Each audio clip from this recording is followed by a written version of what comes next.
bonjour à tous, bienvenue. Bonjour Priscilla. Bienvenue du coup sur le plateau. On est 4, il y a aussi Denis, mais on vous présentera toutes les personnes qui sont là. Bonjour aussi à ceux qui nous regardent en ligne du coup, ou ceux qui vont regarder la vidéo après. Aujourd'hui, on va parler de l'apprentissage entrepreneurial, donc apprendre à entreprendre, comment s'y prendre. Et pour ça, on a 3 intervenants et un facilitateur graphique. Je vais laisser vous présenter chacun. Donc, Luc, je t'en prie. Oui, bonjour. Donc, moi, je m'appelle Luc Chary. Je suis enseignant en sciences économiques à l'IPES de Tubize. Et j'ai la chance d'accompagner depuis plusieurs années maintenant les élèves de l'école qui veulent participer au projet des mini-entreprises. Cette année-ci, nous avons 5 mini-entreprises qui sont lancées avec un total de 28 élèves qui participent tous de manière volontaire. Voilà. Et donc, je viens parler un petit peu de mon expérience, de mes relations avec les élèves justement qui se lancent dans ce projet, voir un petit peu ce qui est bien et ce qui est un petit peu difficile dans cette aventure. Voilà. Super. Moi, c'est Maximilien Ernst. Je suis ingénieur de gestion. J'ai été diplômé à l'UC Louvain en 2016 et j'ai suivi également un master en CPME, donc création de petites et moyennes entreprises. Il y a 1 an et demi, j'ai lancé avec mon meilleur ami une entreprise qui s'appelle Snappies, qui a pour but de louer des langes réutilisables aux crèches. Donc, on apporte des langes propres dans les crèches, on récupère les salles, on les nettoie, on les stocke dans nos entrepôts et puis on les rapporte une fois qu'ils sont propres directement dans les crèches. Merci, bonjour à tous. Mon nom est Julie Hermans, je suis professeure à l'UC Louvain, professeure essentiellement en entrepreneuriat. Je donne par exemple le cours d'entrepreneuriat social et durable, durant lequel j'aurais pu croiser Maximilien, même si c'était il y a quelques années, parce que tu es diplômé en 2016. Oui. Et moi je suis arrivée à l'UC Louvain l'année suivante. Mais donc, des cours d'entrepreneuriat, j'essaye de partager un petit peu cette passion de l'entrepreneuriat, notamment parce que moi, je n'ai pas eu l'occasion d'apprendre à entreprendre lorsque j'étais durant mes études. Et donc, j'essaye de donner peut-être parfois envie, mais surtout d'outiller les étudiants pour qu'ils se sentent peut-être plus en confiance pour se lancer. Que ce soit dans leur propre boîte ou parfois d'ailleurs, ça peut être aussi mis au service d'autres organisations, que ce soit des ONG, des écoles, des universités, des organisations publiques qui ont besoin de ces compétences entrepreneuriales. Merci. Et Denis ? Bonjour Priscilla, bonjour. Donc moi je suis Denis Dorbolo de Pictobello. Donc ma spécialisation c'est la facilitation visuelle et le sketchnoting. C'est d'ailleurs pour ça que je suis là ce soir, aujourd'hui pardon, on est l'après-midi. Cet après-midi pour pouvoir faire un résumé visuel. C'est ce qu'on appelle les sketch notes. Donc, je vais noter ce que les intervenants vont raconter pour vous et je vais en faire la synthèse visuelle. C'est ma spécialisation. Mais je donne aussi des formations pour apprendre à faire de la facilitation visuelle, apprendre à faire des sketch notes. Et donc, c'est une autre partie de mon activité que Priscilla a d'ailleurs récemment suivi, cette formation. Voilà, merci. Et moi, c'est Priscilla. Je suis assistante en CPME à l'ICE Louvain et en mineur en entrepreneuriat, donc 2 programmes entrepreneuriaux. J'ai aussi suivi le programme CPME 2 ans après Maximilien en tant qu'étudiante. Et je fais par ailleurs aussi de la facilitation de conversations participatives. Mais aujourd'hui, du coup, pourquoi est-ce qu'on est tous rassemblés là ? On a tous en effet un lien avec l'entrepreneuriat. Et ce qu'on va tenter de faire, c'est ensemble trouver vraiment les clés et peut-être aussi les freins de l'apprentissage entrepreneurial. Et donc, on va avoir vraiment une diversité de points de vue avec des enseignants, mais enseignants secondaires, universitaires, et puis un entrepreneur qui a aussi été étudiant en entrepreneuriat, et puis moi aussi qui suis assistante en entrepreneuriat. Et on espère que du coup, ensemble, on va savoir avoir un maximum de matière à vous partager. Comment ça va se dérouler ? On va partir en fait sur vos histoires personnelles. Donc, je vais inviter d'abord Luc à partager son histoire en 5 minutes, une histoire qu'il a vécue et qui a été riche en apprentissage entrepreneurial. Pendant ce temps-là, je vous invite chacun, donc Julie, Maximilien et Luc, mais aussi vous, chez vous à la maison, à prendre des post-it ou des bouts de papier, un marqueur, et pendant les histoires, à écouter attentivement ce qui vous semble être des verrous pour apprendre à entreprendre ou ce qui vous semble être des clés pour l'apprentissage entrepreneurial. Alors ici, nous, on a des post-it de couleur, on peut mettre les clés sur les verts, les verrous sur les roses. chez vous, vous faites comme vous voulez, mais vous aurez l'occasion de les indiquer après dans le chat pour compléter ce qu'on est en train de dire et aussi participer à cet atelier. Donc voilà, s'il n'y a pas de questions, n'hésitez pas non plus à mettre vos questions dans le chat s'il y en a. S'il n'y en a pas, on va commencer. Et Luc, je t'invite à partager ton histoire. Bien, alors je commence. Donc j'accompagne, comme je l'ai expliqué tout à l'heure, des élèves qui désirent le faire au projet des mini-entreprises. Dans les mini-entreprises, en fait, il y a 5 fonctions principales. Il y a une fonction de direction, une fonction de comptabilité marketing, une fonction commerciale, une fonction technique, une fonction ressources humaines. C'est pour cette raison qu'en général, on conseille aux élèves qui désirent s'investir là-dedans d'être au moins à 5 pour se répartir les tâches et que ça ne soit pas trop lourd pour les élèves qui sont mini-entrepreneurs. L'année dernière, donc c'est une expérience assez récente, une des mini-entreprises que j'ai accompagnées a démarré avec 5 élèves, ce qui était, on va dire, pour nous le minimum. Maintenant, on peut démarrer à moins, mais c'est quand même moins facile. Donc, ils ont démarré à 5, juste assez. Et très vite, après 2-3 semaines, un des 5 élèves a abandonné parce qu'il estimait que c'était trop difficile pour lui. Il avait peut-être mal compris en quoi ça consistait. Donc, on s'est retrouvé rapidement avec une équipe de 4. Un mois plus tard, un autre élève a abandonné. On s'est retrouvé à 3. Et puis, au mois de février à peu près, un 3e élève a lui aussi quitté l'aventure. Donc là, on s'est retrouvé avec une équipe de 2 pour un projet qui, normalement, demande à 5 personnes de travailler en collaboration. Je veux dire que quand ils m'ont annoncé ça, je me suis dit, c'est pas possible, ça ne va pas aller. Parce que la démotivation se sentait et j'avais vraiment l'impression que les 2 élèves qui étaient là allaient essayer de faire ce qu'ils pouvaient, mais qu'ils auraient énormément de mal à gérer les 5 fonctions à 2. Et là, j'ai pris, je ne vais pas dire une claque, mais en tout cas, une belle leçon, parce que donc c'était en février. L'aventure, en général, se termine en fin mai avec une assemblée générale de clôture. Eh bien, les 2 élèves, non seulement ont continué leur activité jusqu'à la fin du mois de mai, leur activité, en fait, consistait à imprimer en 3 dimensions des supports pour smartphone. Donc, ils devaient passer énormément de temps avec une imprimante 3D qu'ils avaient en plus acheté avec leurs fonds propres pour sortir les supports de smartphone qu'on leur commandait. Donc, c'est un travail conséquent en plus de leurs études. Et donc, non seulement ils ont continué ça jusqu'à la fin du mois de mai pour présenter leur bilan à l'Assemblée générale de clôture, mais en plus, ils ont annoncé que comme ils avaient encore du stock, ils allaient continuer à vendre leurs produits jusqu'à la fin du mois de juin. Donc, ils ont même travaillé plus, enfin en tout cas plus longtemps que les autres mini-entreprises. Donc là, je vais dire, au niveau motivation, c'est clair qu'ils en avaient énormément. D'autant plus que l'année dernière, avec la situation sanitaire que l'on a connue, ils ont eu moins d'opportunités pour vendre leurs produits et se faire connaître. Donc, ils ont dû absolument utiliser d'autres moyens de communication pour pouvoir écouler leurs produits et leurs marchandises. Tout ça, effectivement, montre bien que non seulement il faut avoir des connaissances et avoir des capacités pour se lancer dans une aventure, mais là, il est clair que s'il n'y a pas la motivation, le projet, il n'arrive pas. Non seulement il ne démarre pas, mais il ne se termine pas bien. Et là, je dirais que pour moi, l'expérience que j'en retire, c'est que la motivation, c'était avant tout ce qu'il fallait mettre en avant. Les élèves me l'ont bien montré, c'est une superbe leçon qu'ils m'ont montrée, et j'en ai encore parlé cette semaine avec une des 2 élèves de l'aventure, qui est encore une de mes élèves en 6e année maintenant, et je lui ai dit à quel point ce qu'elle avait fait l'année dernière me servait encore d'exemple pour les élèves que j'accompagne cette année-ci et à qui j'explique à quel point il faut d'abord avoir envie de le faire pour que ça se passe bien. Si on le fait de manière forcée, forcément à un moment, ça va coincer. Et à partir du moment où on est motivé et on a envie de se lancer dans le projet, alors là, les choses vont s'écouler de manière beaucoup plus logique. Et là, vraiment, c'était pour moi une très très belle expérience. Voilà ce que j'en ai retiré en tout cas. Super, merci beaucoup. Avec plaisir. Génial. Ben merci. Si tu veux encore rajouter d'autres détails ou si ça te semblait complet. Écoute, pour moi, c'était vraiment le message que je voulais faire passer, c'est qu'il faut avoir envie de se lancer.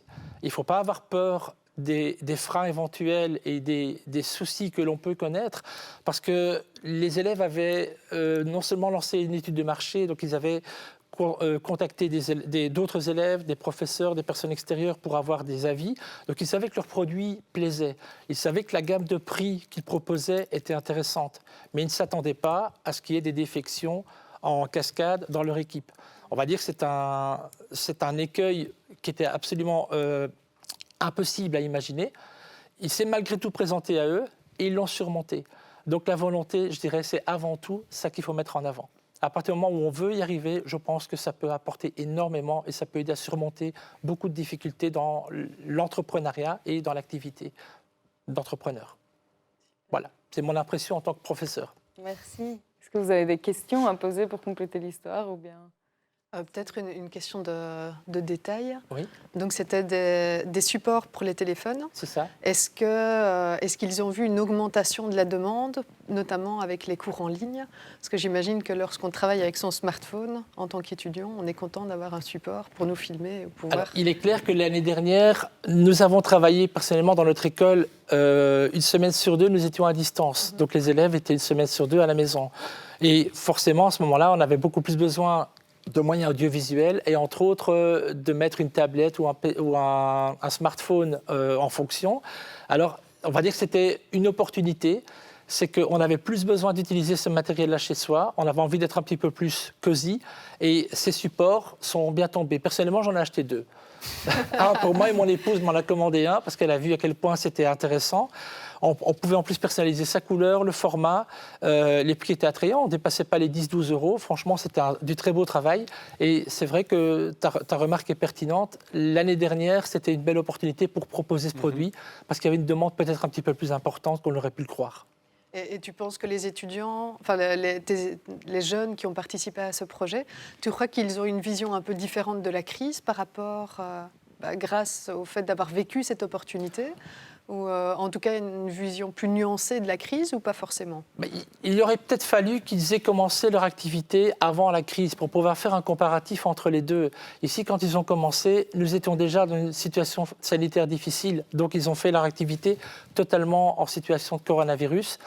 Comparer les deux, c'est difficile, mais je pense qu'ils se sont rendus compte que la situation n'arrangeait pas les choses, ça c'est sûr. Ça marche, merci, génial. Voilà. Eh ben, on peut peut-être passer à une autre histoire et puis après on débriefera du coup de tout ce qu'on a appris de ton histoire quand on aura entendu les trois. Maximilien, tu veux te lancer? Oui, génial. Mais du coup, comme j'ai dit, moi j'ai suivi CPME. Alors il faut savoir que CPME, ça associe à la fois des cours théoriques avec des rencontres avec beaucoup d'entrepreneurs. On rencontre chaque semaine 1, 2, parfois 3 entrepreneurs ou professionnels de l'entrepreneuriat, que ce soit des avocats, des notaires ou autres. Et déjà, je pense que c'est quelque chose de très intéressant, c'est de pouvoir rencontrer des personnes qui ont vécu certaines problématiques ou certains cas, que ce soit des levées de fonds, des embauches de première personne, parfois des faillites également. Comment est-ce qu'on se relève d'une faillite? Ce n'est pas toujours quelque chose de facile et c'est intéressant de pouvoir échanger avec des personnes qui ont vécu ça. Et je retiens vraiment de mes études une rencontre, c'était avec Jonathan Chocart, qui est le CEO de List Minute, qui s'appelle aujourd'hui Ring Twice, qui est une entreprise, en fait, une plateforme Internet sur laquelle on peut proposer ou demander des services aux particuliers.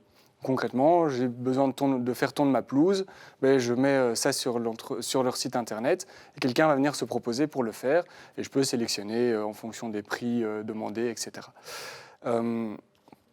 Il est arrivé un soir, il a pris place sur l'estrade et il a présenté au tableau une image de Double Face. Double Face, c'est le méchant dans Batman qui a en fait la particularité d'être brûlé sur la moitié de son corps et donc d'avoir la moitié du visage qui est non brûlée et l'autre partie qui est complètement brûlée.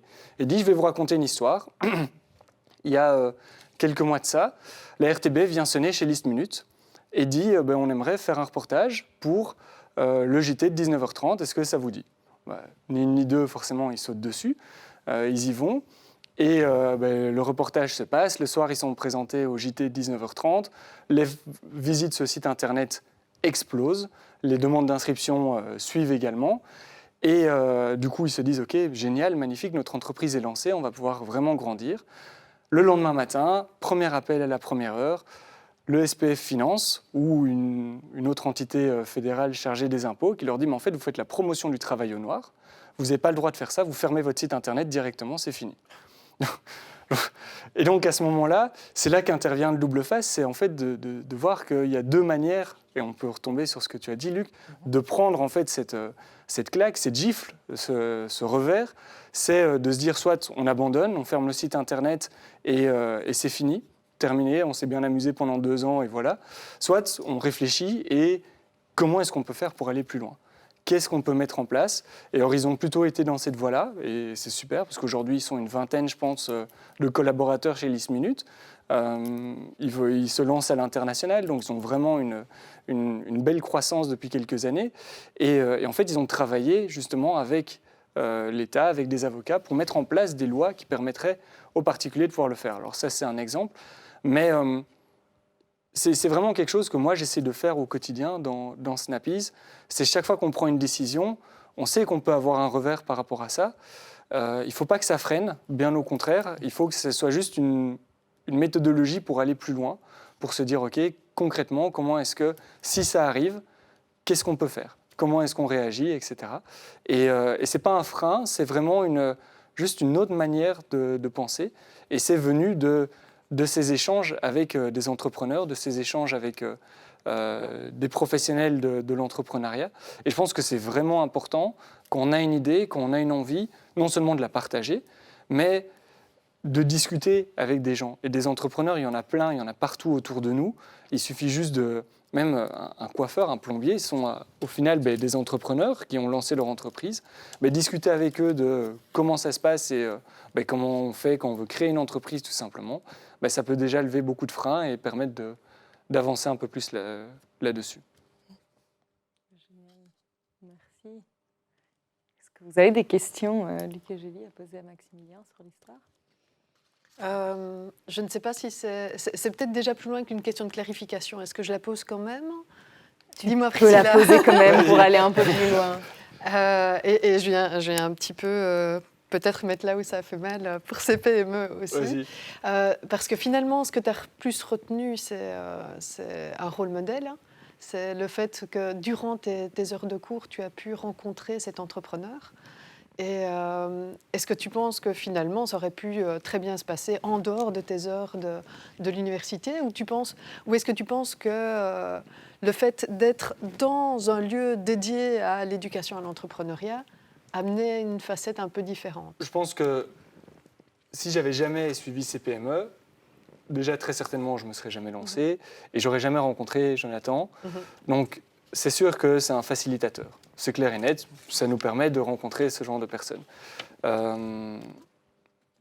Après, non, je pense quand même que s'il n'y avait pas eu ça, ça n'aurait pas du tout été de la même manière. Donc pour moi, ces PME étaient vraiment une nécessité. Très chouette programme. Ouais, c'est vraiment, il n'y a rien à dire. J'encourage tous les étudiants à suivre ce programme parce que c'est vraiment intéressant. Chouette. Génial. Et donc, tu as bénéficié de l'aide d'un facilitateur, comme tu le dis ? Non, plutôt de son expérience. Oui, de l'expérience du facilitateur. Si maintenant, on te demandait à ton tour de jouer le rôle du facilitateur pour d'autres jeunes entrepreneurs, tu accepterais de le faire ? Tu prendrais le temps de le faire ? Oui, même si, pour être honnête, j'attendrais peut-être encore un tout petit peu. Parce que je trouve que l'expérience que j'ai aujourd'hui n'est pas suffisante pour pouvoir enseigner derrière certaines choses ou pour pouvoir avoir suffisamment de recul pour pouvoir aider des jeunes qui veulent se lancer. Parce que j'ai un peu plus d'un an de recul sur mon entreprise. Donc, à mon avis, c'est encore un petit peu trop tôt.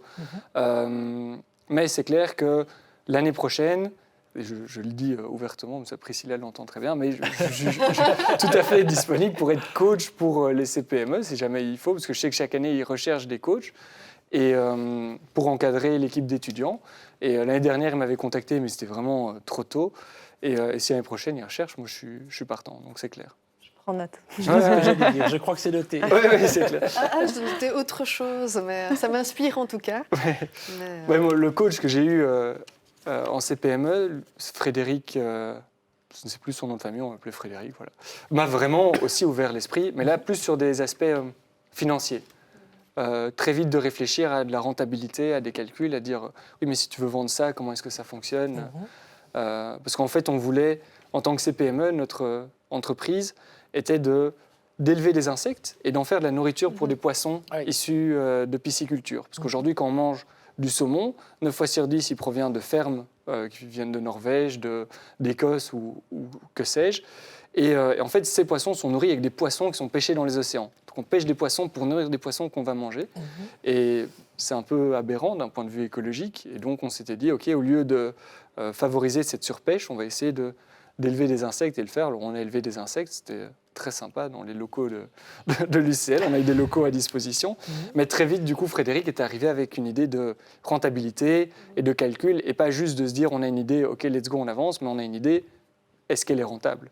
Et je crois que c'est aussi très important de calculer ça derrière. Alors ça peut arriver en deuxième temps, en troisième temps, parce que je crois que quand on veut se donner les moyens, on peut toujours y arriver. Il ne faut pas se bloquer à juste la rentabilité.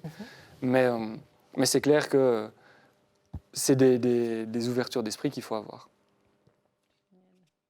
Merci. Tu as rajouté encore des éléments avec cette nouvelle petite histoire. Merci beaucoup.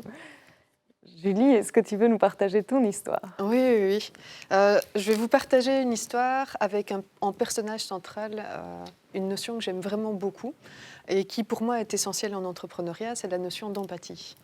Alors, empathie, tout le monde a une petite notion de ce que ça peut être, réussir à se mettre à la place d'une autre personne, ce qu'elle vit, ce qu'elle pense, ce dont elle a besoin.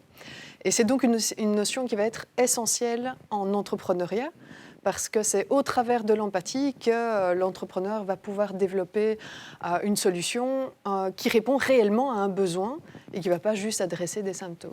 Donc, empathie essentielle pour développer des nouveaux marchés, mais aussi pour gérer son équipe, avec ces étudiants qui partent.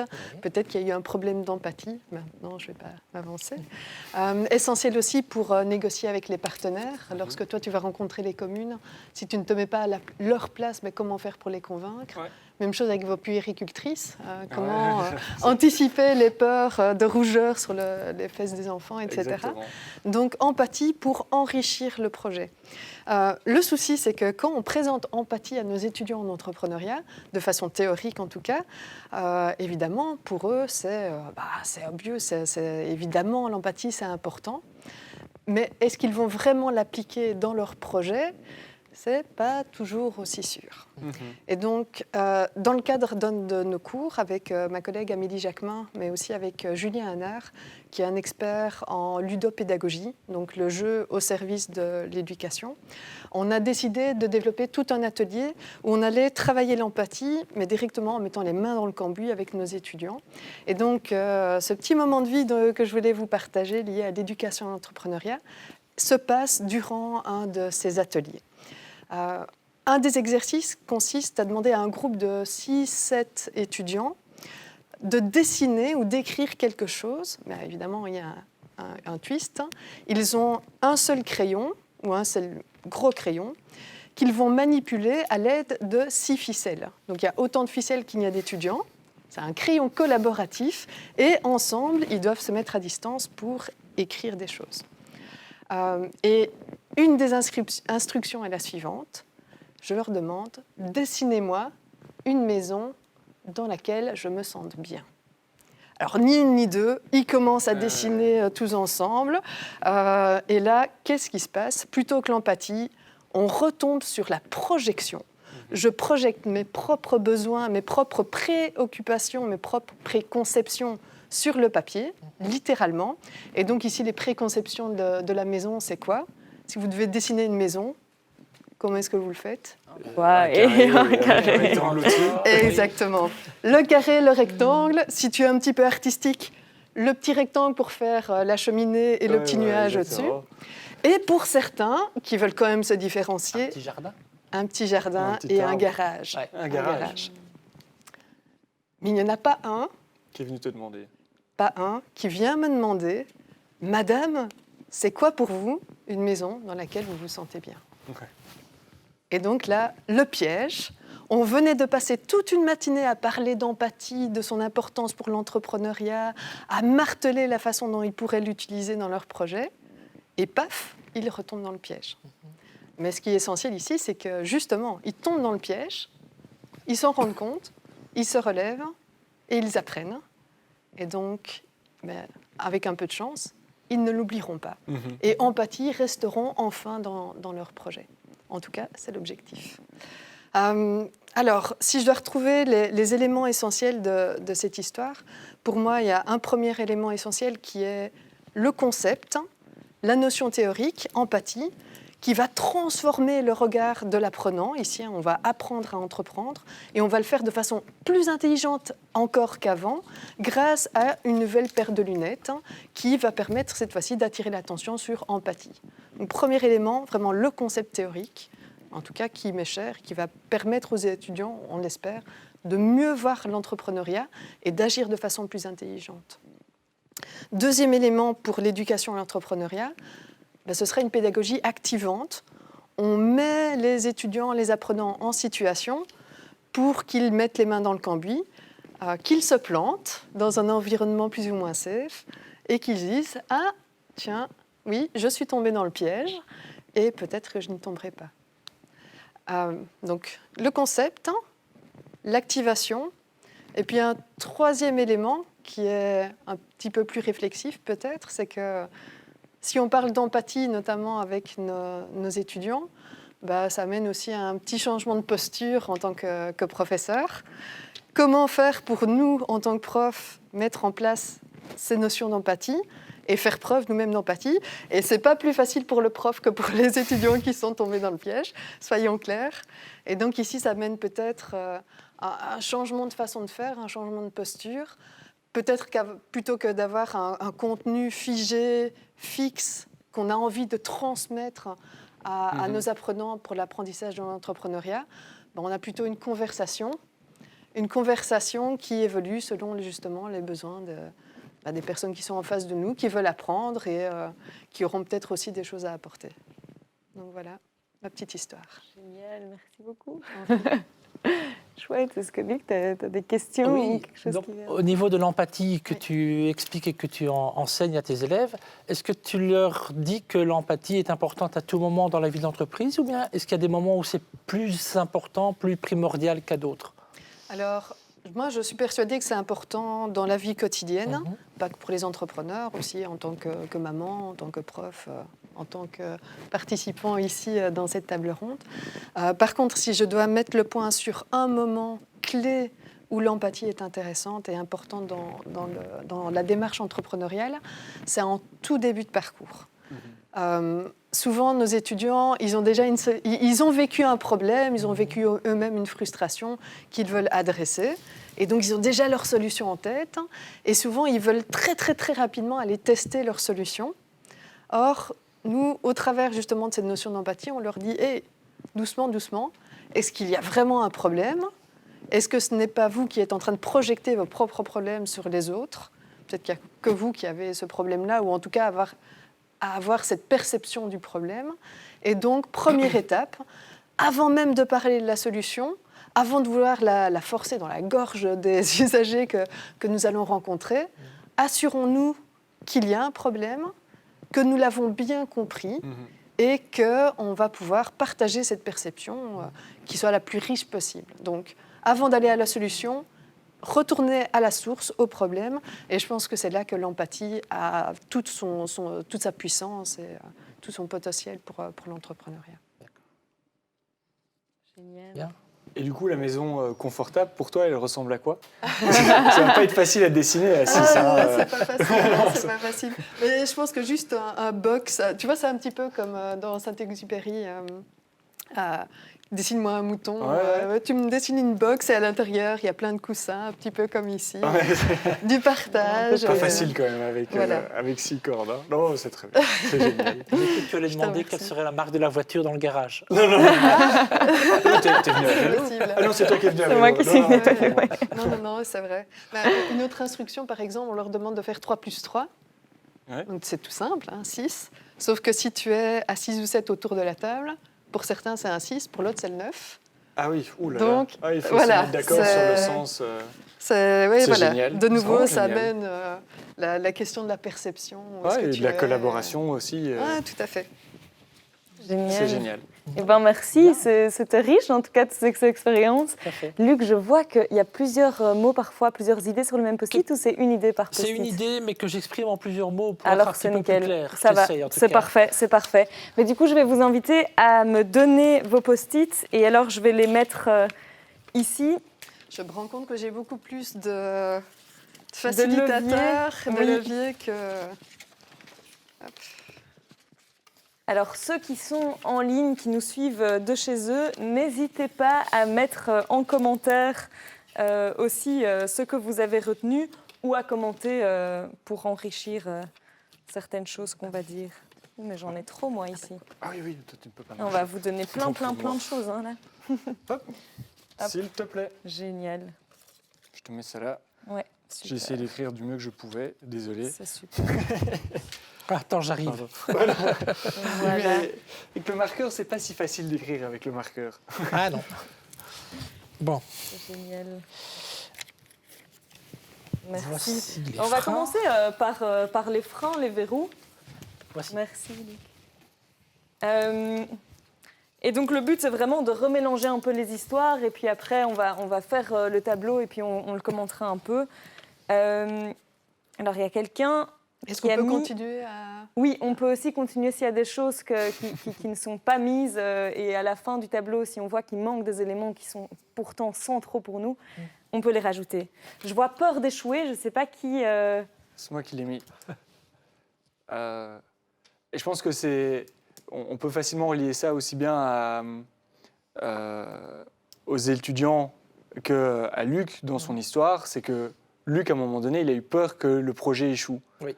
Et en fait, derrière, les étudiants ont montré que c'était possible. Alors, je crois que la peur d'échouer, elle est naturelle, mais il ne faut pas en avoir peur, en fait. Il faut juste la prendre comme une source de motivation et se dire, Tout à OK, fait. on peut se planter, on va se planter, tout le monde se plante, ça arrive à tout le monde. Mais du coup, je trouvais ça bien de voir que c'est possible aussi que ceux qui doivent apprendre ont parfois peur que le projet échoue et qu'en fait, au final, ça réussit. C'est une belle leçon. On apprend tous les jours. Oui, non, c'est une belle leçon. Est-ce qu'il y avait certains post-it, je les ai en face de moi, mais si vous vous souvenez, qui étaient vraiment similaires à cette peur d'échouer qui pouvait être un frein.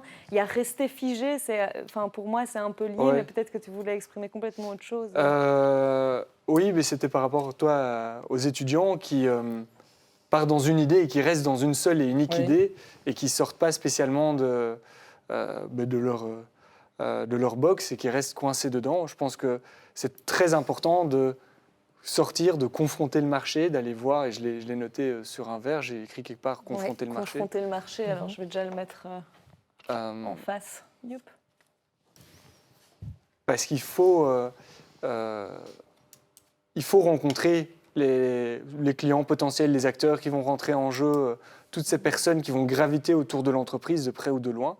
De mon point de vue, en tout cas, là c'est plus l'entrepreneur qui parle, mais c'est vraiment important de le faire. Et je pense que même chose, et tu l'as dit aussi dans ton histoire, que toi tu dois évoluer dans ta manière dont tu apprends, parce que si tu restes dans une seule et unique idée, ça ne va pas le faire. Et à un moment donné, tu dois changer ta perception. Et du coup, ça vaut aussi un petit peu pour les deux. Alors pour ça, je vois déjà, moi j'avais noté aussi ses propres projections, donc d'être bloqué par le fait qu'on est sûr que c'est la solution. Donc pour moi, c'était assez fort lié. Et si vous avez noté des choses très liées, on peut les mettre pour Je les crois que j'avais rassembler. noté aussi des projections. Moi, c'est Obic. Oui. En effet, trop de projections en lui et Au plus lieu. de. Oui, c'est ça. Et plus de place pour l'empathie. Hop. Génial. Du coup, ce qui est pas mal, c'est que c'est valable aussi bien pour l'entrepreneur que pour celui qui apprend à entreprendre, en fait, ce point de vue-là. Les deux doivent s'ouvrir et comprendre que les choses évoluent, que les marchés évoluent, les idées évoluent, et du coup que l'apprentissage doit évoluer également, tout comme les idées des entrepreneurs évolueront également. Oui, on doit être capable de s'adapter à ceux qu'on a en face de soi. Ouais. Et en fonction de la manière dont ils vont travailler, dont ils vont réagir, on doit être capable de rebondir aussi pour que ça continue à bien fonctionner, quoi. Oui, clairement. Et ça nécessite une certaine modestie, finalement, de se dire « Ah ben oui, je peux avoir faux. Et si je me trompe, mon ego en prend un coup, mais c'est pas grave parce que j'apprends. » En fait, lorsqu'on discute avec les étudiants et qu'on voit aussi leurs journaux réflexifs, on leur demande d'exprimer leurs apprentissages. Par rapport à cette session empathie, souvent, ce qui ressort, ce n'est pas forcément cette notion d'empathie en tant que telle, mais c'est la notion d'apprentissage entrepreneurial, justement, de se dire que si on ne se remet pas en question, si on n'a pas cette capacité de se remettre en question, finalement, on ira droit dans le mur. Le projet risque de passer à côté de sa cible. En effet, je crois que se remettre en question, tu peux le noter si tu veux, Julie, parce que je ne le vois pas ici. Et j'ai l'impression que c'est aussi un bon élément. Et lié à ça, moi, j'avais noté, du coup, professeur exemple. Le fait, en tant que professeur, de vraiment, du coup, appliquer ce qu'on dit, essayer d'appliquer cette empathie et que les étudiants vont directement le sentir et pouvoir s'inspirer. Ce qui est à double tranchant, évidemment, parce que c'est pas facile. C'est pas facile, donc c'est aussi accepter être professeur était simple.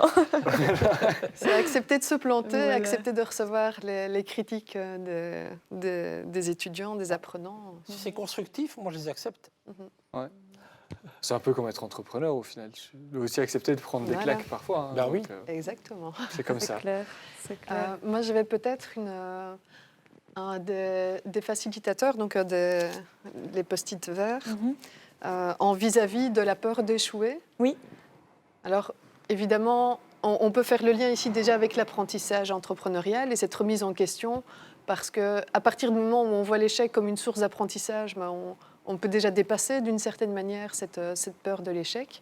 Et sinon, pour rebondir sur ton histoire, lorsque tu as parlé de Jonathan et de sa capacité finalement à accepter la surprise, à accepter le mauvais coup du sort, mais en le transformant. Ici, on a le SPF qui nous tombe dessus, mais en même temps, on arrive à rebondir et à faire du lobbying pour transformer la législation qui est derrière. Donc j'avais fait tu l'as trouvé. Ouais, Ce qui n'était pas sûr accueillir parce que... Voilà, exactement. Donc on utilise parfois le terme de contingence pour pouvoir dire, OK, il va se passer ça, s'il se passe ça, je peux réagir de telle façon.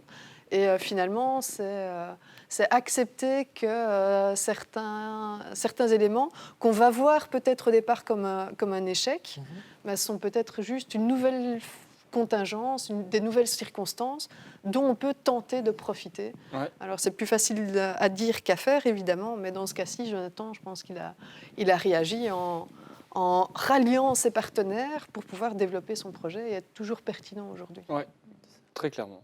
C'est ça. En fait, il a rebondi pour faire de son souci un levier et finalement ressortir quelque chose de positif. C'est ce que j'avais indiqué aussi, parce que ça ressort très bien de ton exemple. Et par rapport à l'accueil des surprises, etc., je vois refus de l'incertitude. Je crois que Maximilien, c'est le mien. Voilà, c'était... Mais, voilà, et alors c'est très présent, notamment dans l'éducation. Je pense que tu peux même le mettre avec la peur d'échouer. Ouais. Parce que quand on a faux et quand on échoue, quand on est dans l'incertitude, parfois ça fait physiquement mal. Et c'est pas facile à vivre. Et surtout en éducation, alors que l'éducation, souvent, amène cette incertitude et amène cette confusion. Si on apporte des nouveaux concepts qui, au départ, ne sont pas clairs pour les étudiants, au départ, sont différents de leur perception, je t'offre une nouvelle paire de lunettes. Si maintenant tu changeais ta paire de lunettes, tu verrais tout flou, tu serais confus. Et c'est un sentiment qui n'est pas facile. Non, et donc, voilà, quand on a des étudiants qui refusent ce sentiment de confusion et d'incertitude, c'est très difficile de construire avec eux. Et donc, je pense que ça, c'est une étape dans l'éducation à l'entrepreneuriat, c'est peut-être de rassurer, déjà d'assumer que la certitude, elle est présente, qu'ils n'auront pas un cahier des charges. Au début de ces PME, tu n'as pas eu ton cahier des charges à réaliser. C'est le flou artistique le plus complet. Et ce n'est pas facile à vivre. Et donc déjà, reconnaître que ce n'est pas facile à vivre, que c'est normal qu'ils soient en train de vivre en tant qu'apprenants, et de pouvoir, pas forcément leur prendre la main, parce que sinon, après, ils n'apprennent pas. Ils ne doivent pas être assistés. Ouais. Ils doivent connaître l'humilité, oui, absolument. Peut-être que par rapport à ça, moi j'avais noté laisser les entrepreneurs se planter. Tout à fait. Et ou les étudiants se planter. Et du coup, peut-être par rapport à ça, mais dans un cadre rassurant. Oui. Voilà. Et peut-être que tu peux noter. Clairement. Youp. Clairement. C'est un petit peu le message qu'on donne dans nos mini-entreprises. Chaque année, à chaque reprise, je le dis à mes élèves, je leur dis, savez que vous avez des personnes qui vont vous confier de l'argent pour démarrer votre activité, pour constituer votre capital, mais vous ne vous engagez à rien vis-à-vis d'eux. Et si, dans le cours de l'année, votre activité ne se passe pas comme prévu et que, éventuellement, j'en ai eu à qui c'est arrivé, vous connaissez une faillite, il n'y a pas de souci, ce n'est pas un problème. Vous en retirez une expérience et vous ne risquez rien. Donc, soyez tout à fait rassurés, mais allez-y, essayez et n'ayez pas peur de vous planter, puisque de toute façon, il ne se passera rien de négatif pour vous. Vous ne ferez qu'apprendre. Alors, merci. Je vois en même temps un commentaire de Gilles sur le chat. Ma première peur serait le manque de connaissances quant à l'entrepreneuriat. Lancer son projet business n'est pas quelque chose qu'on apprend à l'école et donc quelque chose ça arrive,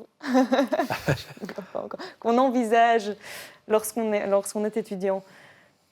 Par rapport à ça, peut-être qu'il y avait certaines choses que vous avez notées et qui peuvent répondre un peu à sa question.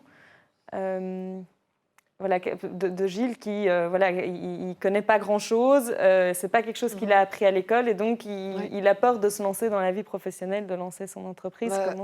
Peut-être en 2 points.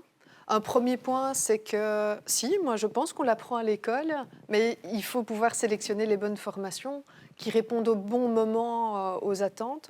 Donc si aujourd'hui vous avez envie de développer votre projet, mais vous ne vous sentez pas suffisamment outillé, il y a plein de formations aujourd'hui qui s'adressent justement aux personnes qui sont dans la même situation que vous.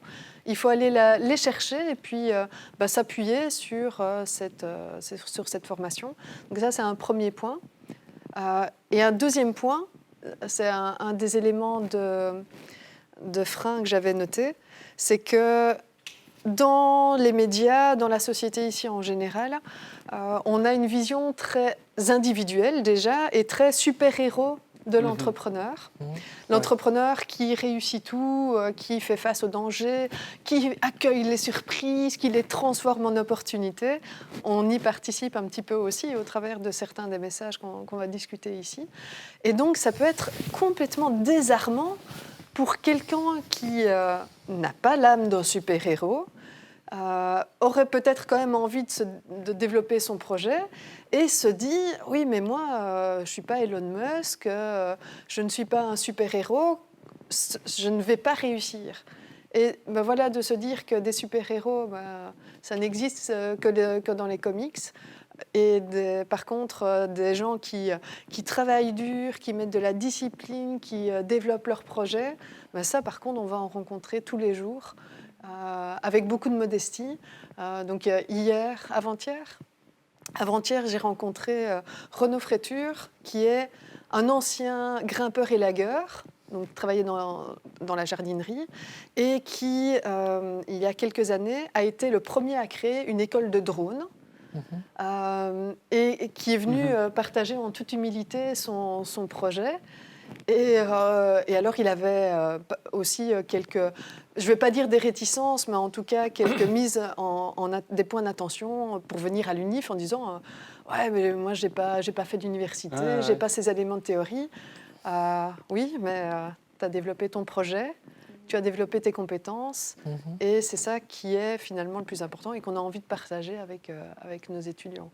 Donc voilà, passer outre cette vision de super-héros, je pense que c'est aussi essentiel. Et ça, par rapport à ça, du coup, moi j'avais noté des éléments clés pour apprendre à entreprendre, qui sont parler et oser poser des questions à des entrepreneurs qui peuvent être des exemples, mais aussi par rapport à l'exemple de Maximilien, je pense que le fait que Jonathan Chocart ait été lui-même un alumnus CPME et qu'il soit venu en classe vous partagez ça, c'est plus facile de s'identifier et de se dire « Ah ben oui, il était étudiant quelques années avant moi, donc moi aussi j'en suis capable ». Et donc je pense que pour moi, oui, c'est vraiment une clé que tu viens de faire ressortir, Julie, le fait d'amener des gens en classe. Parfois, on peut amener des grandes pointures, mais parfois aussi amener des gens qui sont au démarrage et qui sont proches des étudiants. Ça peut vraiment être une clé. Et qui font des choses extraordinaires. Et qui font Renaud Fréture, pionnier dans le développement de ces formations de drones. C'est extraordinaire. C'est un tout nouveau marché. C'est oser se lancer alors que la législation n'est pas encore là. Ouais. Là, on fait face à l'incertitude, en tout cas. Ah oui, elle est grande. J'avais un petit post-it rôle modèle que tu peux mettre avec. Comme ça, en plus, tu vides le répertoire. En effet. Et Mais moi, je pense ouais, que c'est- c'est Gilles, c'est ça, qui posait la question? Oui. Je pense qu'effectivement, s'il n'a pas eu l'occasion durant ses études de suivre une formation quelconque ou en tout cas d'être formé à l'entrepreneuriat, c'est vrai que ça peut être parfois compliqué de chercher à se lancer, de se dire effectivement, c'est pas facile de préparer un business plan, d'aller devant un notaire, de réfléchir, de trouver ses premiers clients, etc. Et je pense que aujourd'hui, on a la chance d'avoir Internet. Alors, il faut savoir prendre le bon et le moins bon. Mais je pense qu'on peut trouver pas mal d'aides sur Internet. Et au-delà d'Internet, il y a beaucoup d'organismes qui aident à lancer des entreprises. Je pense à Bruxelles, on s'est lancé à Bruxelles. Il y a Hub Bruxelles qui aide énormément les entrepreneurs, les futurs indépendants à construire un business plan de manière 100% gratuite. Ils ne demandent pas du tout d'argent derrière. C'est fait par la région, je pense. Et ils demandent simplement un suivi du projet. Et donc, il y a des solutions aujourd'hui qui existent pour des gens qui n'ont pas eu la chance d'avoir une formation en entrepreneuriat, de pouvoir être suivis et de pouvoir être accompagnés dans le lancement d'un projet. Et pour toutes ces questions-là, Gilles, si tu nous écoutes encore, Ouais. il y a un super site du coup du Brabant Wallon, Ah ben c'est le voilà. 1890, je pense, enfin un numéro de téléphone et qui a un site internet avec vraiment toutes les aides possibles et imaginables qui y sont référencées. Donc je t'invite à aller voir le site. Ouais, il y en a beaucoup. Alors, est-ce que vous pensez à d'autres choses concernant les rôles modèles, etc., qui avaient été identifiés, ou bien je prends un autre point? Vas-y, un autre point. Avis. Ok. Alors, j'ai aussi relevé tout ce qui est tout ce qui touche aux tensions dans les équipes. Alors, Luc, dans ton histoire, moi, j'ai pas entendu pourquoi est-ce que les autres étudiants ont fini par partir. C'était sans doute soit un manque de motivation ou alors des problèmes les deux dans premiers, c'était un manque de motivation et le troisième, c'était une tension avec les deux élèves qui sont restés. Où là, vraiment, il n'y avait plus d'entente qui permettait de continuer à collaborer de manière constructive et positive. Donc là, il fallait que cet élément-là, malheureusement, quitte l'entreprise parce que ça n'allait plus. Et moi, ça me fait penser du coup à une autre chose qui, en tout cas, est très présente dans le programme CPME et dans beaucoup de programmes en entrepreneuriat. C'est toutes les questions de collaboration et d'apprendre aux étudiants à travailler en équipe. Parce qu'au final, oui, il y a des entrepreneurs qui entreprennent seuls, mais ils seront toujours amenés à collaborer à un moment ou à un autre avec des partenaires, etc. Et c'est essentiel d'apprendre, du coup, je pense, aux étudiants à collaborer. Il faut vivre avec, des tensions, il y en aura. Voilà. Bien sûr. Moi, je me suis lancé avec mon meilleur ami, on ne s'était jamais engueulé, il n'y avait jamais eu un mot au-dessus de l'autre. Et il y en a eu pendant l'aventure et qui continue encore. Il n'y a pas trop de tensions aujourd'hui, mais il y en a déjà eu. Il faut accepter, il faut vivre avec, on n'a pas le même caractère. Aujourd'hui, je le vois plus que ma compagne, donc c'est normal qu'il y ait des moments donnés où on puisse se rentrer dedans, parce qu'on passe notre vie ensemble. Quoi. Enfin, je passe 10 heures par jour avec lui, c'est normal qu'on ne soit pas d'accord avec tout ce que l'autre dit et ce que l'autre fait. Et je pense qu'il faut accepter les différences et surtout savoir vivre avec, tout simplement. Mais c'est un point qui n'est pas si évident, justement, et qui n'est pas toujours adressé dans les formations à l'entrepreneuriat. Notamment, et là je reviens sur le héros entrepreneur, généralement le héros entrepreneur, déjà c'est un mec et il est seul, il n'est pas en équipe. Et donc si on a déjà cette perception de l'entrepreneuriat comme étant quelque chose à faire seul dans son garage et puis après on sort, on ne va pas forcément penser à des formations, penser à un accompagnement pour gérer ces tensions.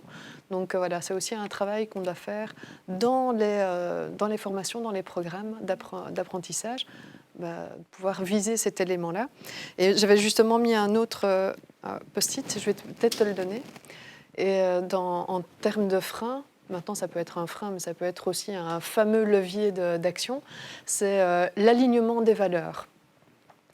Je pense que pour un certain nombre d'étudiants qui commencent à travailler ensemble sur un projet, généralement leur but c'est de développer quelque chose qui a du sens, apprendre et sans doute avoir leur ticket de sortie, le diplôme à la fin de l'année. Mais lorsqu'on lance son projet en tant que tel, si on n'a pas des valeurs qui sont communes, si on n'a pas un alignement sur la raison d'être finalement du projet, on risque très vite de se retrouver dans une impasse.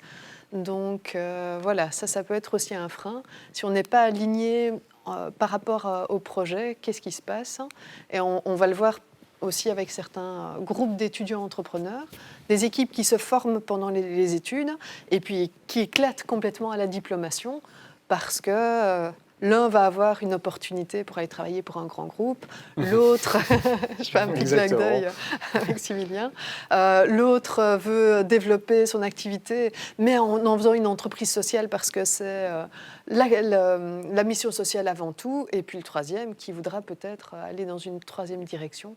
Donc voilà, ça, je pense que ça peut être un frein à l'apprentissage si on n'est pas aligné, et ça peut être un frein aussi si on n'a pas les outils pour travailler sur cet alignement. Et du coup, je vois comme post-it travailler sur la dynamique collective qui peut vraiment aider dans l'apprentissage entrepreneurial. Les questions de motivation et volonté, moi je les ai fort entendues en effet dans l'histoire de Luc, mais c'est vrai qu'il y a la motivation juste que chacun soit motivé par le projet d'une manière ou d'une autre. Je pense qu'une chose importante aussi, c'est de pouvoir comprendre la motivation de chacun dans une équipe qui sont parfois différentes, mais au moins pouvoir les comprendre pour être sûr qu'on soit bien au courant et qu'on n'ait pas de mauvaises surprises après, en effet, par des personnes qui en fait n'étaient pas du tout motivées par le fait de vraiment lancer le projet, mais qui voulaient juste avoir des bons points pour le travail ou l'inverse, et puis se retrouver avec des mauvaises surprises comme ça. Et ça pose aussi une vraie question, parce que dans ton histoire, c'était des étudiants qui étaient volontaires. Oui, tout à fait. Dans ces PME, c'est sur dossier, donc on a des étudiants qui sont hyper motivés et souvent il y a une vraie concurrence pour pouvoir accéder au programme. Dans nos options, ce sont aussi des propositions qui sont faites aux étudiants qui choisissent ce cours-là. Et donc, il y a une autosélection qui se fait, des gens qui sont motivés, qui ont envie d'être présents. Mais comment va-t-on faire pour aller toucher ces étudiants qui sont peut-être moins sensibilisés à l'entrepreneuriat, mais qui seraient peut-être ceux qui pourraient être le plus révélés au travers de ces cours? Donc voilà, là, je pense qu'il y a encore des questionnements à lever sur la façon de pouvoir toucher ces étudiants qui, au départ, ne sont pas forcément convaincus par l'entrepreneuriat. L'art de séduire les indécis. Exactement. Oui, c'est vraiment ça. Et les frileux. Ouais. Ceux qui se disent c'est pas pour moi, j'y arriverai pas. Et en fait, c'est pas vrai. On peut tous y arriver. Il faut juste un petit peu de bonne volonté. Et il faut travailler. Il y a beaucoup de travail derrière, mais on peut tous y arriver. Ou alors qu'ils se disent j'y vais pas parce que je suis tout seul, mes copains veulent pas le faire avec moi, donc j'y vais pas tout seul. C'est dommage. Oui, c'est dommage. Exactement. Puis de l'aide, on peut toujours en trouver. Bien sûr. Donc, bien sûr.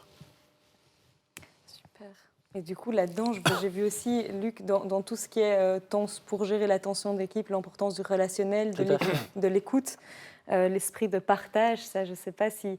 Alors, pour moi, je le vois dans deux choses, au sein d'une équipe, mais aussi peut-être avoir cet esprit de partage à propos du projet, mais je ne sais pas ce que tu as en tête. C'était encore une troisième piste, même si je suis tout à fait alignée avec ce que tu proposes, évidemment. En fait, moi, j'avais rebondi sur... le fait d'avoir envie de partager son expérience par la suite au suivant. Donc, toi, tu rencontres Jonathan, tu proposes ensuite d'être coach CPME. Voilà, c'est aussi un esprit de partage, de se dire qu'on va être aidé à un moment donné dans son projet. Et puis, ce qu'on a reçu, on va peut-être le donner à quelqu'un d'autre. Ce ne sera pas forcément une transaction entre deux personnes, mais c'est de se dire, voilà, on participe à un écosystème, on va essayer de s'entraider les uns les autres. Alors évidemment, parfois c'est un peu paradoxal par rapport à la volonté de se faire des thunes et de gagner sa vie lorsqu'on développe son projet. Donc c'est parfois un petit peu paradoxal, mais je pense que c'est quand même présent. Et que si on n'a pas envie de partager sur son projet, comme tu le dis, au sein de son équipe, et puis avec les autres personnes qu'on va rencontrer au fur et à mesure du cheminement, c'est peut-être compliqué de... Et il faut vraiment... avant de se lancer, comme tu le disais, il faut rencontrer peut-être un marché, réfléchir, toi tu disais, vraiment au problème. Moi, je pense au-delà de ça qu'il faut vraiment aller voir le marché, aller le trouver et dire comment ça se passe aujourd'hui. Et les gens, ils sont toujours preneurs de ça. Si on arrive avec une nouvelle idée, les gens aiment parler de leurs projets, de leurs envies, etc. Donc on va trouver un chef d'entreprise ou autre, on lui propose le projet. il va y avoir un retour, on va pouvoir entendre. Et puis au-delà de ça, quand on a créé l'entreprise, quand on s'est lancé, je crois qu'il y a vraiment un partage avec toutes les entreprises qui gravitent autour de nous. Et c'est vraiment important de pouvoir continuer à le faire. Là, j'ai de la chance, je suis dans un incubateur à Bruxelles qui s'appelle Green Bees.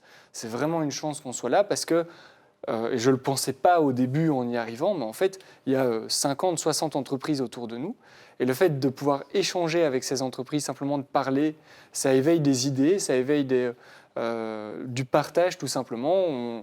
On a aujourd'hui un vélo cargo pour faire des livraisons à Bruxelles, mais la partie en bois autour du vélo, on va la faire par quelqu'un qui se trouve là, chez Greenpeace. Donc, je crois que l'esprit de partage, il est plus qu'important dans l'entrepreneuriat. Et il ne faut pas avoir peur de parler de son idée.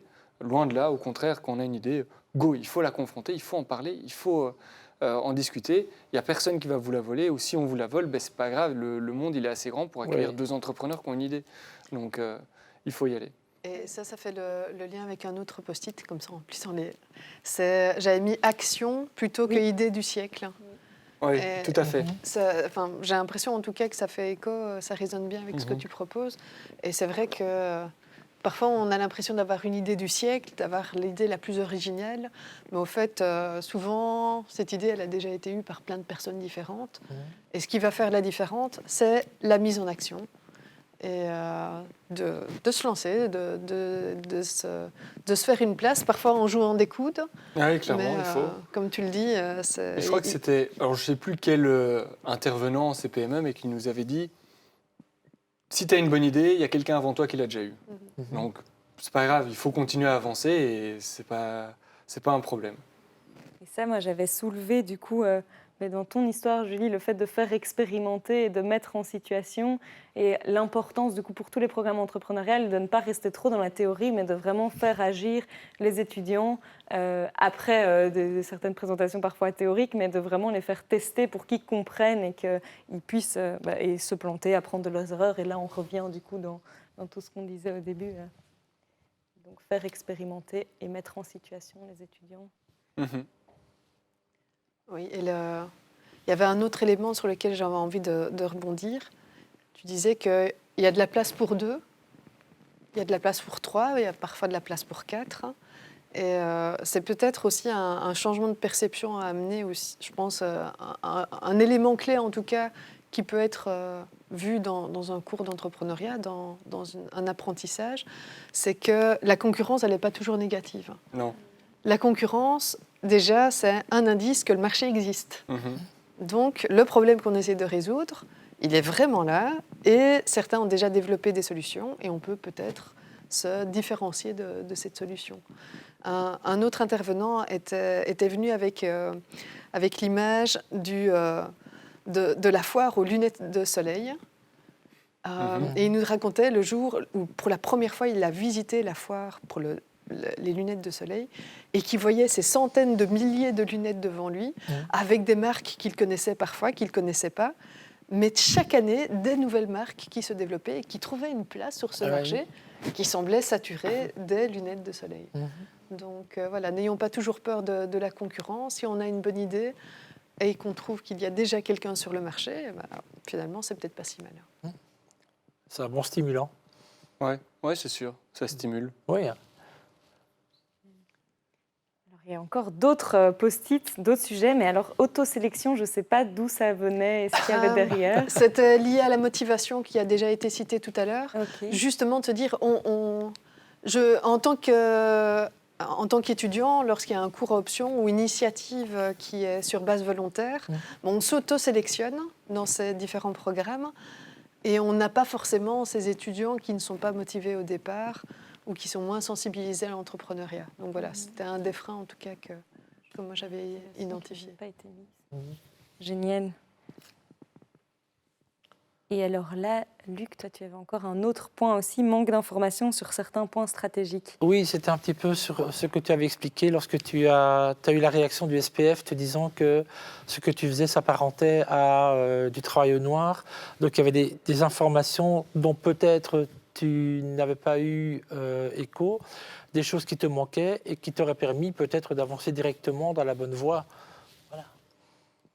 Maintenant, c'est pas forcément une chose mauvaise en soi, ça peut être un frein, parce qu'on peut avancer et puis se rendre compte à un moment que ce qu'on a fait et la voie dans laquelle on est engagé depuis un petit temps, finalement, c'est un cul-de-sac.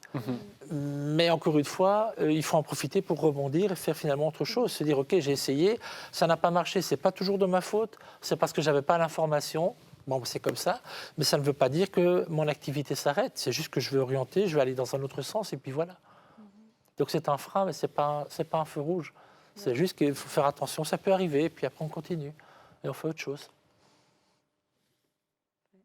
Merci. Voilà. Je pense que c'est essentiel ce que tu viens de dire, Luc. Effectivement, hein, si on n'a pas les informations, non seulement on ne va pas oser, parce qu'on va avoir peur de se planter, parce qu'on n'a pas suffisamment d'informations, Oui. et pour ceux qui ont trop confiance et qui foncent, ils risquent de se prendre le mur parce qu'ils n'ont pas cette expérience-là. Et donc, est-ce qu'il faut toujours, au travers des formations à l'entrepreneuriat, encourager à la création d'entreprises directement ? Moi, je ne suis pas sûre. Je pense que ça dépend un petit peu du secteur, ça dépend de l'expérience professionnelle aussi de l'étudiant. Et alors, un élément qui est peut-être complémentaire, c'est que parfois, les apprenants n'ont pas d'informations. Alors, cette fois-ci, ce n'est pas des informations stratégiques, Oui. c'est plus des informations sur les modèles alternatifs qui existent pour l'entrepreneuriat. Aujourd'hui, si on parle mini-entreprise ou si on parle création d'entreprise, entrepreneuriat à des étudiants, ils vont directement avoir en tête la société anonyme, la société à responsabilité limitée, donc l'entreprise menée par son ou ses dirigeants. Or, aujourd'hui, on a quand même d'autres modèles, des modèles notamment de coopératives. Même aujourd'hui, les ONG, enfin, les ASBL, sont considérés comme faisant partie du monde de l'entreprise. Donc, pouvoir peut-être ouvrir les perceptions, de se dire qu'il n'y a pas qu'un seul modèle, mais il y en a plusieurs, et on peut s'y retrouver, peut-être mieux s'y retrouver. Je pense que ça peut aider aussi à passer outre certains freins, que ce soit des freins des apprenants eux-mêmes, qui ne se retrouvent pas forcément toujours dans les modèles traditionnels de l'entrepreneuriat, mais aussi certains freins de profs.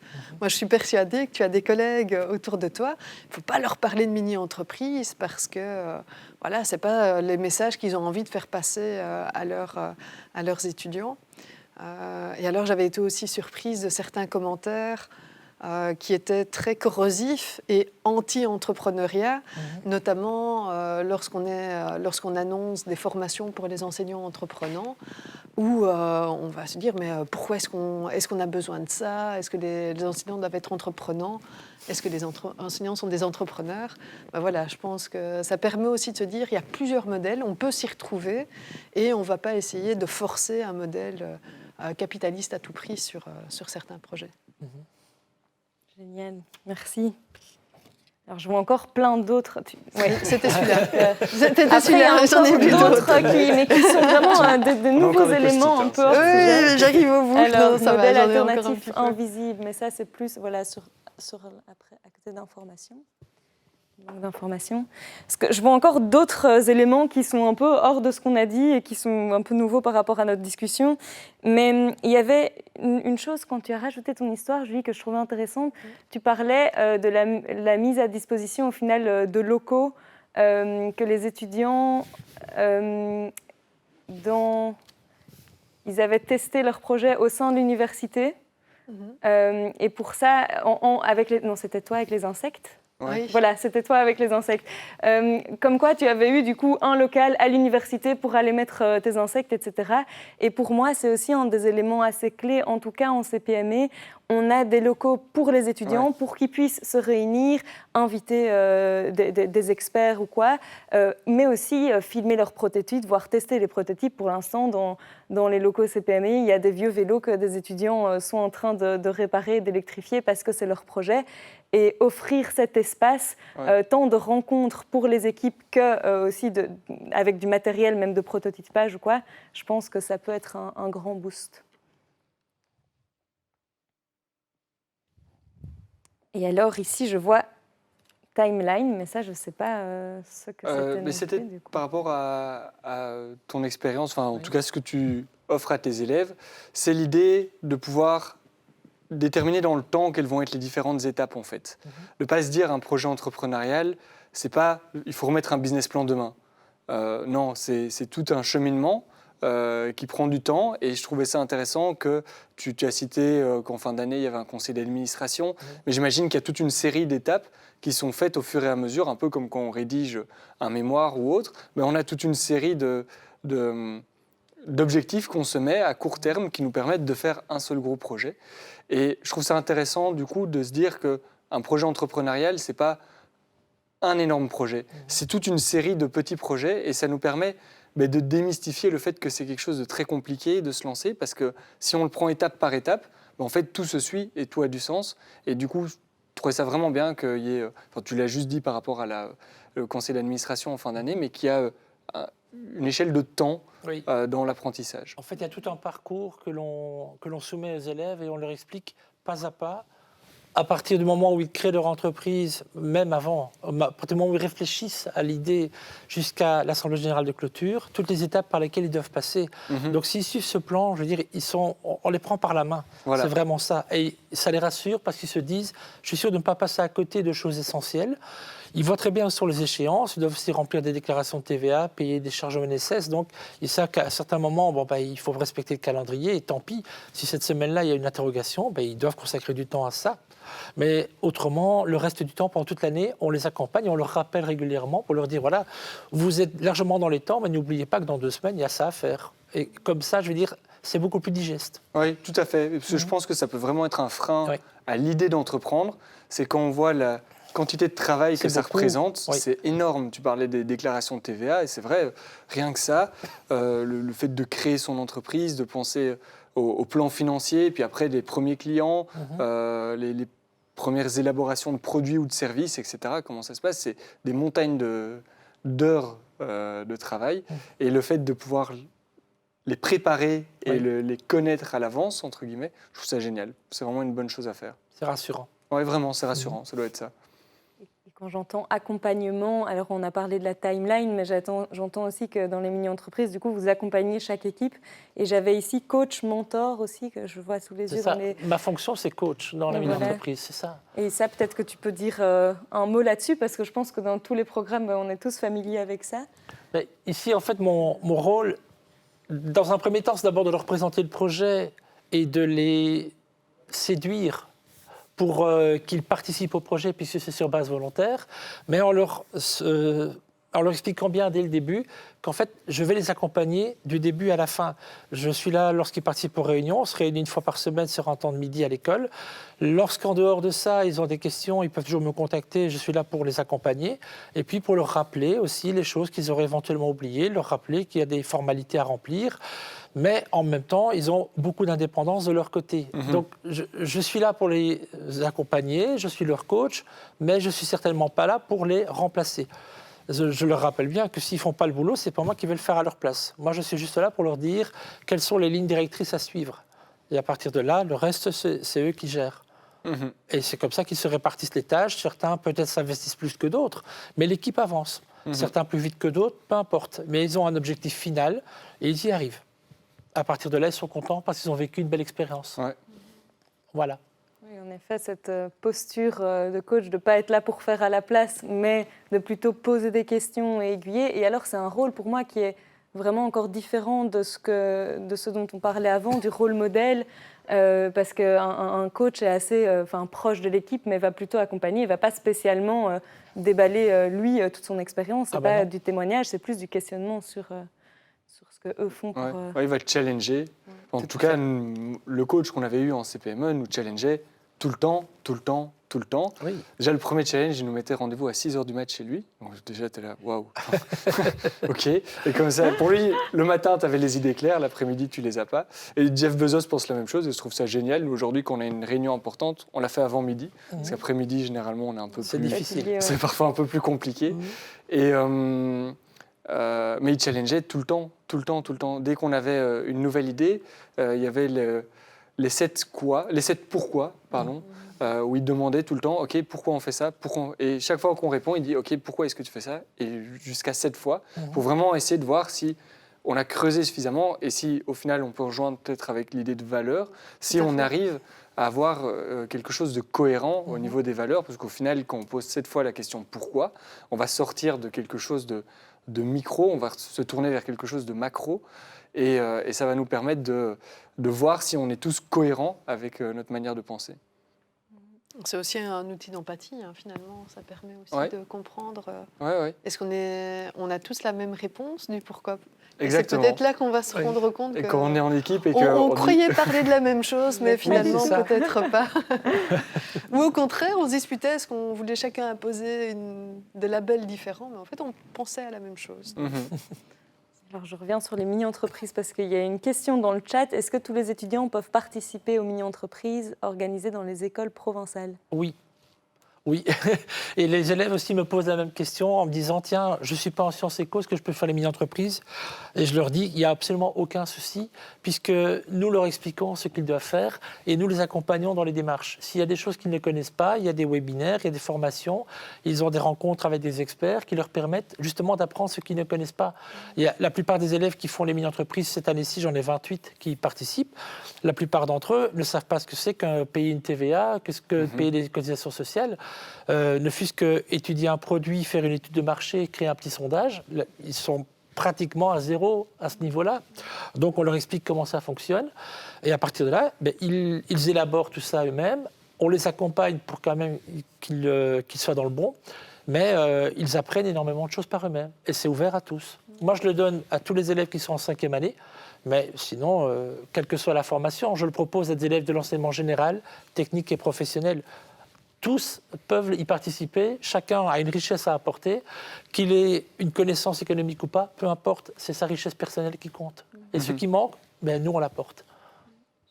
Voilà. Ça me permet de rebondir. En CPME, enfin à l'UC Louvain, les deux programmes entrepreneuriaux qu'on a sont interdisciplinaires. Et donc cette importance, en effet, d'accueillir, peu importe la discipline, peu importe au final les connaissances, mais de mixer aussi les étudiants qui ont des connaissances différentes pour pouvoir créer des équipes et avoir des projets avec les différentes facettes. Parce qu'en effet, quand on entreprend, on attend du droit que des finances. Il y a plein de disciplines qui sont reprises.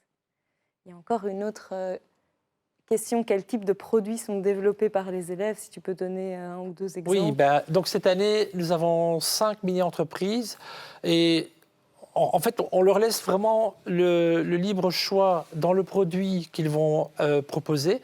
Il y a juste certains produits qui ne seront pas autorisés pour des raisons assez simples. Tout ce qui est alimentaire, pour des raisons forcément liées aux normes de l'AFSCA. Ils ne peuvent pas, par exemple, faire de l'alimentaire eux-mêmes. Mais ils peuvent demander à un professionnel de faire de l'alimentaire.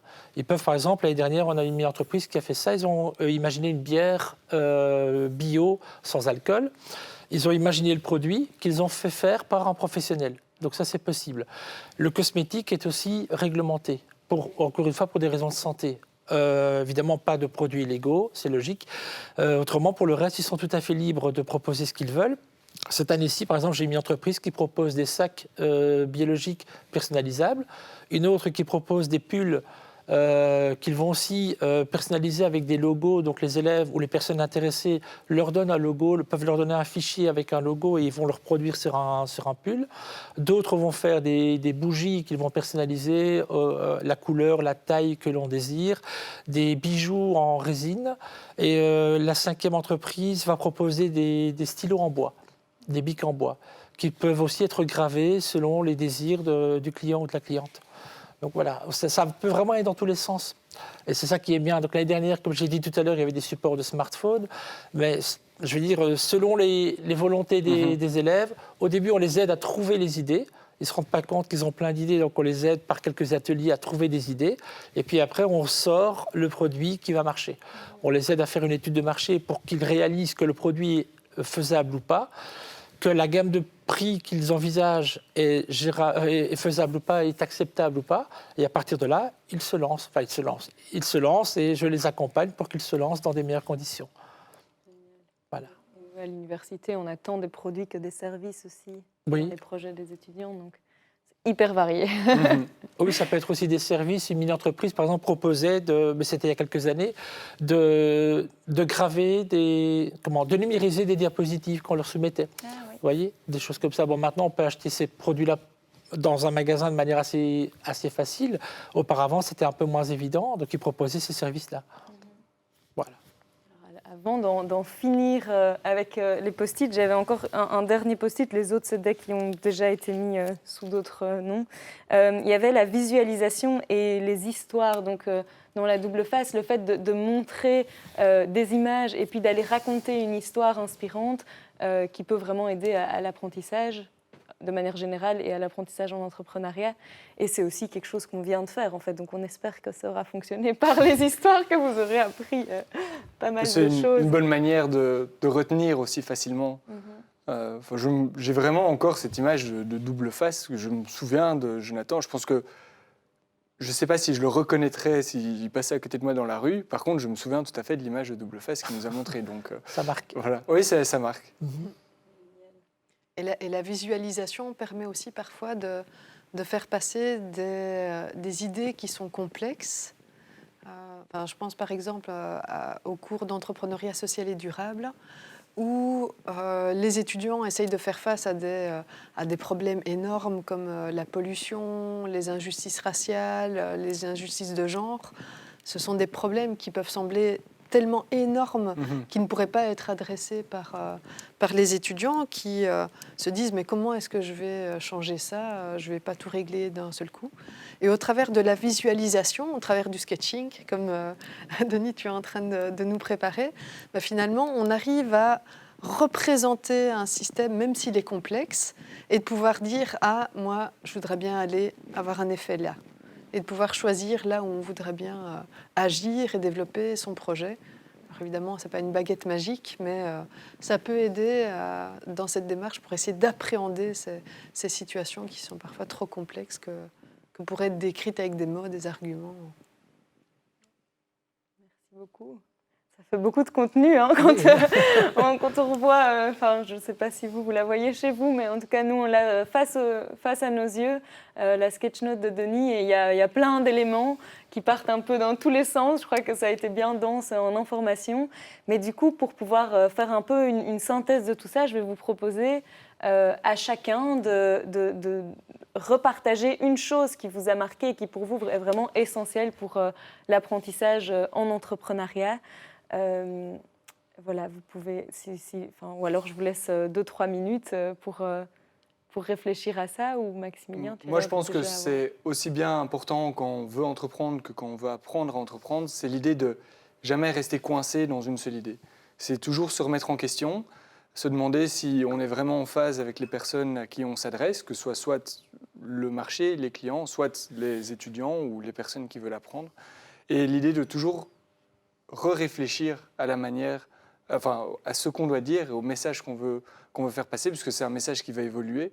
Il y a année après année, j'imagine qu'il y a 10 ans, il n'y avait peut-être aucun étudiant qui voulait proposer des applications en mini-entreprise. Et à mon avis, il y en a peut-être eu beaucoup plus qui sont arrivés, ou en CPME, il y en a eu beaucoup plus, alors qu'il y a 10 ans, on parlait quasiment pas d'applications sur des GSM, ou un tout petit peu. Et du coup, voilà, il faut pas rester coincé, mais il faut comprendre que tout évolue autour de nous et qu'il faut évoluer avec l'audience à laquelle on s'adresse. Moi, je vais prendre le message de la dynamique collective qu'on avait abordé dès la première histoire. Ne pas rester seul, d'abord pour faciliter cette remise en question dont tu viens de parler, pour développer son projet, pour gérer son projet, pour évoluer dans son marché. Donc voilà, des dynamiques collectives qui sont riches, qui ne sont pas toujours faciles à gérer, qui sont parfois un peu en contradiction avec l'image que l'on a de l'entrepreneuriat, mais qui sont pourtant essentielles et qui, je pense, vont être facilitées aussi par les dynamiques d'apprentissage qu'on propose. Moi, je dirais que l'idée clé que je retiens, et je pense qu'on est tous d'accord là-dessus, c'est qu'il faut oser. Il faut oser absolument se lancer. Si on a quelque chose qui nous tient à cœur, il ne faut pas avoir peur de se jeter dedans, d'accord, absolument. Et si ça ne marche pas, ce n'est pas grave. Mais si on n'a pas osé, on aura des regrets jusqu'à la fin de nos jours. Au moins se dire, j'ai osé, j'ai essayé, ça n'a pas marché, quelle que soit la raison, peu importe, mais j'ai osé, j'ai essayé. Moi, avant d'être enseignant, j'ai exercé d'autres activités. Avant d'arriver à Tubize, je suis allé dans d'autres écoles. J'ai eu un parcours on va dire, qui est un petit peu chaotique. Mais je suis arrivé maintenant dans une école où je me sens bien. Je donne des cours qui me plaisent énormément. J'ai des élèves en face de moi qui sont souvent très motivés. Avant ça, j'ai eu d'autres choses. Ben voilà, mais je ne suis pas arrêté. Et les moments où je me suis senti un petit peu en situation de doute, eh bien, ça m'a permis de réfléchir, de me dire je peux peut-être corriger certaines choses. Mais au fond de moi, je savais qu'il y avait des choses qui étaient bonnes et qu'il fallait que j'exploite. Je les ai exploitées, puis maintenant, je suis très content d'être arrivé. Voilà, mais il faut oser, absolument, ne pas avoir peur. Et demander à droite, à gauche, à des personnes qui ont de l'expérience, qui peuvent éventuellement nous aider à être un petit peu plus rassurés, à se dire je suis dans le bon.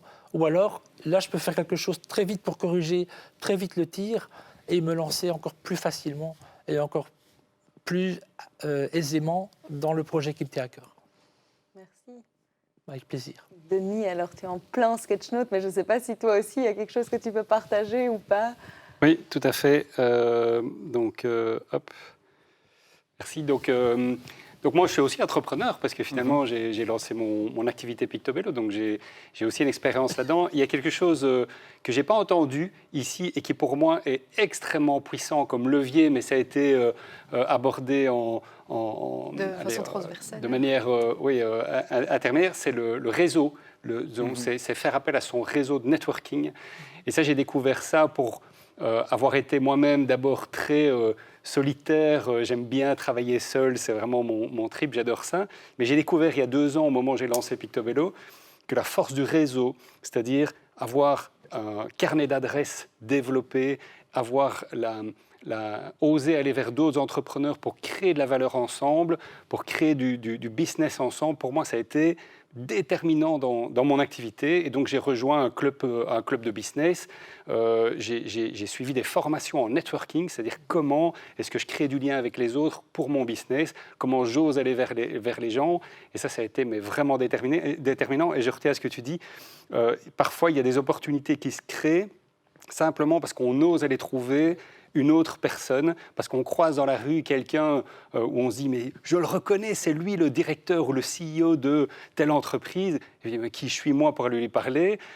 Et parfois c'est déterminant, aller l'interpeller, dire « ah mais je vous ai vu, j'ai lu un article de vous dans le journal, j'ai un projet, quel est votre meilleur conseil à me donner, moi qui démarre ?» Et ça, je trouve ça énorme d'oser aller vers les autres. Et c'est comme ça qu'on peut créer des passerelles vers d'autres contacts et atteindre peut-être des gens qui vont être déterminants pour notre business, simplement en étoffant son carnet d'adresses et en visant cette perspective de on est ensemble, on est à plusieurs, on peut se soutenir mutuellement, quoi. Moi, j'ai trouvé cette dynamique énorme pour mon activité, quoi.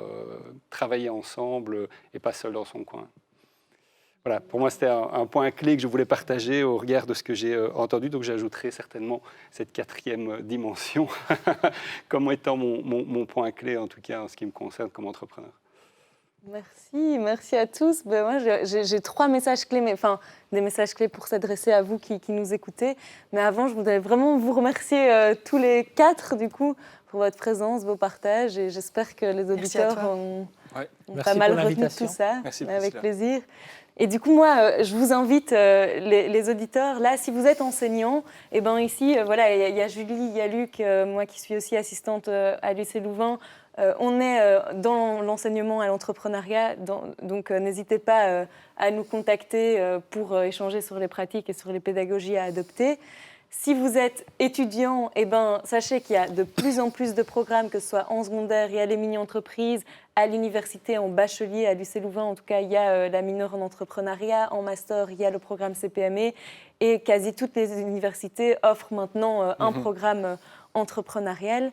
Et alors, si vous êtes chercheur d'emploi, pourquoi pas le créer.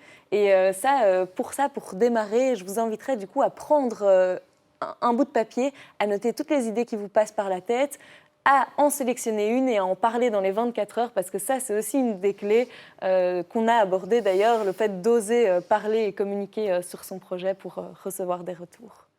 Merci à tous pour votre écoute. Vous pouvez maintenant couper vos écrans et aller à l'action.